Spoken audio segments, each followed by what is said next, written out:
Hello అండి, అందరూ ఎలా ఉన్నారు? ఆఫ్టర్ ఎ లాంగ్ టైం కదా నేను వీడియోస్ తీయక ఒక 10-15 డేస్ అయిందండి. మా బాబు బర్త్డే ఉండింది, సో నాకు కుదరలేదు. ఎనీవేస్ వియాన్ బర్త్డే అయితే చాలా బాగా జరిగింది. చిన్న ప్రేయర్ పెట్టుకున్నాం ఇంట్లో. మరి దేవుని కృప వలన వియాన్కి దేవుడు మరొక సంవత్సరాన్ని నూతన దయాకిరీటాన్ని తన జీవితంలో ఇచ్చారు. దేవునికి కృతజ్ఞతలు చెల్లించుకున్నాము మేము ప్రార్థన పూర్వకంగా. ఇంకా ఏంటంటే నేను నిన్న చిన్న వ్లాగ్ చేశానండి. ఏంటంటే గుడ్డు వెల్లుల్లి కారము, అది చాలా ఫేమస్ అయింది కదా, సో నేను కూడా ట్రై చేద్దామని చేశాను. ఇంట్లో మనకి ఫ్రిడ్జ్లో కూరగాయలు ఏం లేనప్పుడు, నోటికి ఏదైనా కారంగా తినాలని అనిపించినప్పుడు సో ఇది ఇంట్లో చేసుకోండి మీరు.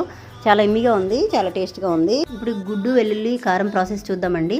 3 ఎగ్స్ని బాయిల్ చేశాను, వాటిని నిలువుగా కట్ చేసుకుని పక్కన పెట్టుకున్నాను. తర్వాత ఒక జార్ తీసుకొని దాంట్లో సరిపడినంత కారం, వెల్లుల్లి రమ్మలు వేసుకోవాలి కొన్ని. తర్వాత కొంచెం జీలకర్ర, పసుపు, ఉప్పు వేసుకొని బరకగా మిక్సీ చేసుకుని పక్కన పెట్టుకోవాలి. తర్వాత ప్యాన్ తీసుకొని కట్ చేసిన ఎండుమిర్చి, జీలకర్ర, పోపు దినుసులు, కరివేపాకు వేసి ఫ్రై అవ్వనివ్వాలి.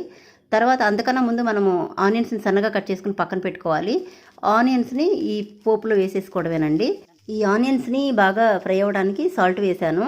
మూత పెట్టుకోవాల్సిన అవసరం లేదు, త్వరగా ఉడికిద్దని నేను మూత పెట్టాను అనమాట. మూత తీసుకుని ఫ్రై చేసుకోండి, బాగుంటుంది, ఫ్రై అవుతుంది బాగా. తర్వాత మనం ఏదైతే కారం చేసుకున్నామో ఆ కారాన్ని ఇందులో వేసి బాయిల్డ్ ఎగ్స్ని వేసుకోవటమేనండి. ఆయిల్ పైకి తేలిన తర్వాత మనము ఎగ్స్ వేసేసుకుని దించేసుకోవటమే. చాలా ఎమ్మీగా, చాలా సింపుల్గా అయిపోతుంది. ఎవరైనా చేసుకోవచ్చు ఈ రెమెడీ. దీనికి మా అక్క కాంబినేషన్గా సాంబార్ పంపించింది. మా చిన్నక్క సాంబార్ చేయడంలో చాలా స్పెషలిస్టు. సాంబార్తో చాలా ఎమ్మీగా ఉంది.